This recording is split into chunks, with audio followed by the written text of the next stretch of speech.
한 커플이 백화점에서 쇼핑을 즐기고 있습니다.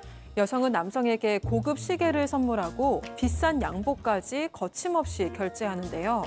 그런데 여기서 반전이 있습니다. 이 여성의 직업이 무직이라는 겁니다. 그렇다면 여성이 마음껏 휘두르는 이 황금카드의 진짜 주인은 누구일까요? 자, 실제 사연을 저희가 당사자 특정을 이유로 일부 각색했다는 점 먼저 말씀드리고요. 자, 오늘은 내 조카를 고소하고 싶다는 고모의 사연인데 이 사연의 시작은 무려 30년 전으로 거슬러 올라갑니다. 네, 30년 전에 이 고모의 친오빠 부부가 이혼을 했어요. 그런데 그때 이제 5살 난 딸이 있었습니다. 근데 이 이혼의 이유는 사실은 이 건물을 갖고 있던 이 엄마, 고모의 엄마, 그러니까 이 할머니죠. 그러니까 이제 시어머니죠. 시어머니께서 이 아이의 엄마를 너무 구박을 하시는 바람에 결국에는 그 부부가 이혼을 한 겁니다. 근데 이 할머니가 그걸 두고두고 죄책감을 느끼니까 이 손녀만큼은 정말로 최선을 다해서 잘 키워주셨어요. 유학도 보내주시고 오피스텔도 얻어주시고 이렇게 정말 오냐오냐 키웠는데 어느 날 이 손녀가 오더니 할머니 나 꽃집 차릴 거예요. 그러는 거예요. 그래서 무슨 꽃집이냐 그랬더니 나 이미 강남에다가 꽃집 열었다고 친구들한테 자랑을 다 했다 그러면서 강남에 꽃집을 열어달라는 거예요. 근데 그게 이제 보증금도 그렇고 한두 푼 드는 게 아니잖아요. 그래서 어려워하셨더니 그래도 꼭 내달라 그래서 결국은 어쩔 수 없이 내줬더니 뭐 당연히 매출도 바닥을 치고 월세는 밀리기 시작하더니 결국은 보증금 다 까먹고 빚더미 올랐다고 합니다. 며느리를 구박해가지고 이혼시킨 그 원죄 때문에 이 할머니가 손녀가 뭐 부탁만 하면 다 들어줬던 거예요. 네. 자, 그런데 하지만 손녀한테는 항상 저렇게 위기에 처할 때마다 할머니 찬스. 그렇죠.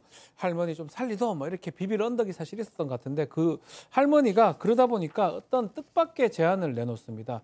효도 계약서 하나 쓰자라고 얘기를 했다고 하는데 실제로 70대의 할머니 이 큰아들은 재혼을 했고요. 또 딸이 있었는데 해외에 살고 있습니다. 지금은 손녀 하나밖에 없는 그런 상황이고 아하. 할머니 이런 얘기를 해요. 내가 살면 얼마 더 살겠냐. 10년만 나를 좀 돌봐달라. 그러면 네 빚도 갚아주고 내 죽고 나면 강남에 아파트도 주겠다라고 제안을 했습니다. 손녀한테? 손녀한테. 이런 게 이제 효도계약서 비슷한 건데요. 해외는 딸한테 이렇게 하면 어떻겠냐라고 얘기를 하니까 엄마가 그렇게 하신다면 나도 존중하겠다라고 받아들였고요. 손녀는 한술 더 떴던 것 같아요. 할매 갑자기 자다가 어떻게 되면 어째 안 와. 나중에 주면 안 된다. 그러면서 할머니를 설득을 했는데요.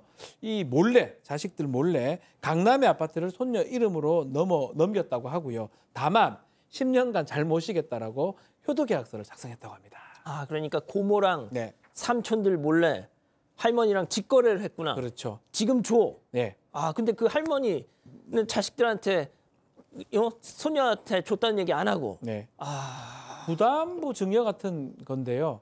효도계약서가 뭐 좋게 말하면 효도계약서지만 효도를 조건으로 건 계약서라고 표현하면 될 것 같아요. 나쁘게 말하면 효도를 앞에 다른 계약서. 그래서 증여로 뭘 받긴 하는데 효도해 줄 것 같은 그런 것들을 조건을 걸었던 10년간 같이 사는 거. 그래서 그런 어떤 조건을 걸면서 부동산을 증여받았습니다. 자, 10년 동안 잘 모시겠다는 계약서까지 써가지고 계약 동거에 들어가서 할머니하고 손녀딸이 잘 살았습니까? 네, 이제 할머니는 어린 시절에 착했던 손녀를 생각을 했지만 손녀는 이미 변한 뒤였습니다. 이 할머니가 병원 정기 검진을 같이 가자고 하면은 손녀는 늘 나 바쁘다면서 거절을 했고요. 약속을 겨우 맞춰도 당일 2시간 전에 일이 있어서 못 간다고 문자 한 통으로 취소를 하기도 했었습니다. 결국 할머니는 친한 이웃의 도움으로 병원을 다녀왔다고 하고요. 하지만 손녀의 무심함은 여기서 끝이 아니었고 집에 들어오면 외투며 양말을 마구 벗어 던지고 그랬다고 합니다. 그래서 할머니가 이걸 치우다가 손녀 양말을 밟고 넘어져서 다친 적도 있다고 하고요. 하지만 손녀는 이런 상황에서도 그 나이에는 원래 여기저기 다 아프다, 그게 정상이다 이러면서 새 남자친구랑 함께 해외여행을 가고 이렇게 했다고 합니다. 아니, 할머니 그 나이 되면 다 아픈 게 정상이지 어디서 자, 그러면서 새 남자친구랑 해외여행을 갔다? 아, 이거 쎄합니다, 팀장님. 그러니까 싸한 상황인데요. 그동안 무직이었던 이 손녀는 사실은 할머니 카드, 할카로 생활비를 쓰고 있었는데요. 그런데 어느 날 한 달 카드 내역을 보니까 무료 금액이 500만 원을 찍었던 거예요. 깜짝 놀랐습니다. 할머니가 놀라가지고 카드 내역을 내밀면서 살펴봤는데 손녀가 이제 백화점에서 명품 시계를 사거나 고급 양복을 구매했는데 알다시피 이게 모두가 다 남성이 쓰는 물건이란 말입니다. 그래가지고 알고 봤더니 이 손녀의 남자친구도 할머니 카드로 무임승차해가지고 할머니 카드를 썼던 것이죠. 그러니까 뭐 이 문제가 다 물건이 남성의 물건이었었는데, 자, 그러니까 할머니가 화가 났어요. 너 안 돼 해가지고 카드를 정지시켰더니 이 손녀가 황당한 복수를 시작했는데 뭐냐면, 할머니가 TV 드라마 11 드라마 보는 거하고 사건본장 보는 게 낙이었는데 이 리모컨을 숨겨버렸어요. 보지 못하게. 못 보는 거죠. 또 그리고 할머니가 잠든 사이에 몰래 휴대전화에다가 비밀번호를 설정해가지고 자기만 알게 이렇게 이 손녀가 할머니를 골탕을 먹였던 것이죠. 아니 할머니 이렇게 계속 당하고만 있을 거예요, 이거? 그래서 결국 해외에 있는 딸에게 연락을 해서 모두 다 털어놨습니다. 그 여성은 이미 아파트가 넘어갔다는 소식에 깜짝 놀래가지고 조카에게 바로 연락을 했는데요. 네가 어떻게 이럴 수 있냐. 당장 할머니한테 아파트 돌려드리라고 이야기를 했습니다. 그냥 호통을 쳤지만 조카의 반응은 적반하장이었고요. 조카는 고모가 왜 참견하냐면서 할머니랑 사는 게 얼마나 힘든지 아냐 이렇게 좀 뻔뻔하게 이야기를 했다고 합니다. 그래서 화가 난 여성은 이번엔 친오빠이자 이 조카의 아빠한테 연락을 했는데 아빠. 네, 하지만 오빠의 대답은 더 황당했는데요. 내 딸이지만 나도 안 친하다. 나도 못 말린다면서 좀 남의 일인 것처럼 방관을 했다는 겁니다. 결국 여성은 직장을 그만두고 직장에 휴가를 내고 마침내 한국으로 와서 바로 조카를 찾아갔던 겁니다. 자, 이 고모는 엄마, 이 할머니 아파트를 돌려받을 줄 알았는데요. 하지만 이 손녀한테는 다 계획이 있었던 겁니다. 자, 뒤통수 맞는 고모 역할에는 박상희 교수, 설계자, 손녀 역할은 백다희 아나운서, 비선실세 손녀 애인 역할은 박지훈 변호사. 자, 별별 극장 레디 액션! 세상에 은혜를 원수로 갚아도 유분수지. 손녀가 할머니 아파트를 가로채? 내가 경고하는데 당장 돌려놔. 고모, 돌려드리고 싶어도 이제 방법이 없어요. 왜냐하면 제가 아파트 팔아버렸거든요. 뭐? 아파트 팔았거든요. 팔았다고? 네. 누구한테? 짜잔! 이점이 제가 바로 그 아파트의 새 주인이랍니다.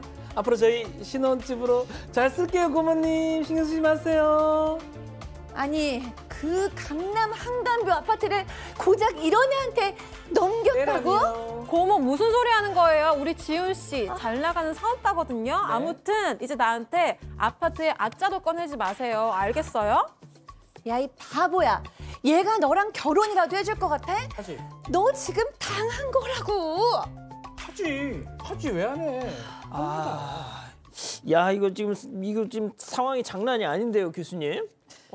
네, 그러니까요. 이제 이 고모의 연락을 받은 뒤에 불안감에 바로 애인한테 아파트 명의를 넘겨버렸습니다. 그러면서 뭐 앞으로 나 애인하고 결혼도 할 거니까 너무 억울해하지 마라고 얘기를 하고요. 또 어떻게까지 얘기하냐면 우리 이 아파트를 다른 사람한테 전세 주고 그 전세 주금으로 주식 투자할 거다라고 얘기했고요. 그다음에 이제 할머니한테 강제 퇴거 명령까지 내렸습니다. 세상에, 할머니 우리 집에서 집 나가.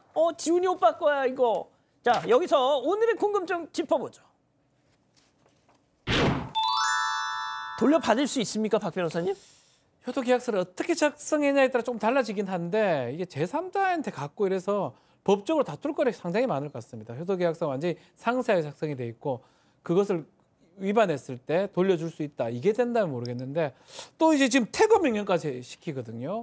그래서 그런데 또 이 남자친구가 아니면 애인이 전혀 모른다고 제3자, 선의 제3자가 이래 된다면 이거는 법적으로 다투기 좀 쉽지도 않을 것 같아요. 아이고, 그럼 비관적인 거예요, 좀?